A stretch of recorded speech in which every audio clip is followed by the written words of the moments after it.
So what's this week like for a kid growing up in state, knowing that you're gonna have a chance to play in the Iron Bowl for the first time?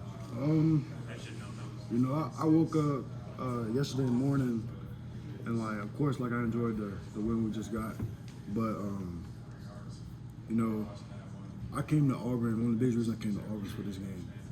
Growing up, Auburn fan, lifelong Auburn fan, and just being in a position where I'm going to go play against these guys is just it's big.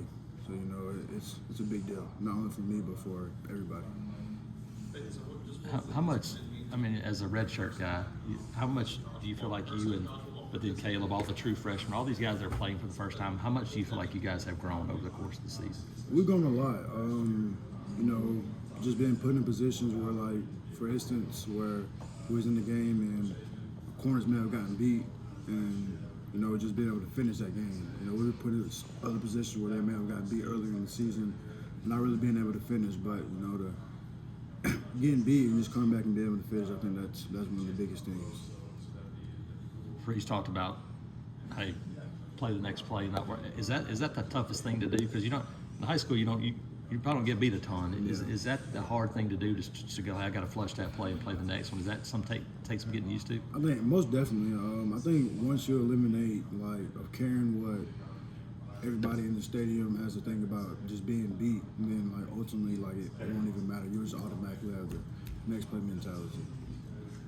Sylvester, I think Jaron had 11 tackles and an interception.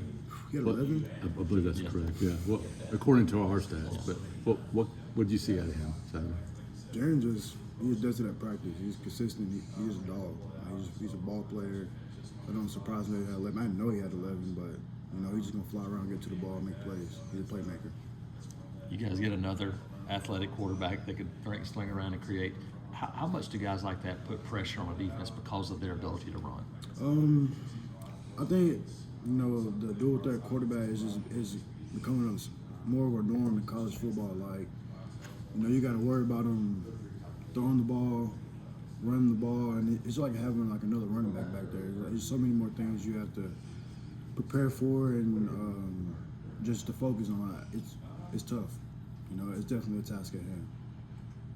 You weren't on the field for that last play last year, but how much has that been obviously all year you guys think about it, but does it come back to the forefront this week as you get ready to play Alabama? Most definitely. That's a play that all of us will forever live with. I always think about it. I think just the biggest part from that is just finishing. I think that's just going to be the word for this week is just finishing. Does that make last Saturday night important? You guys were able to finish off one of those games? Yes, that makes it very important. Just being able to have a game that we finish and go into the next game, have that momentum coming, and just stacking on top of that. Good. Okay. Thanks, Sylvester.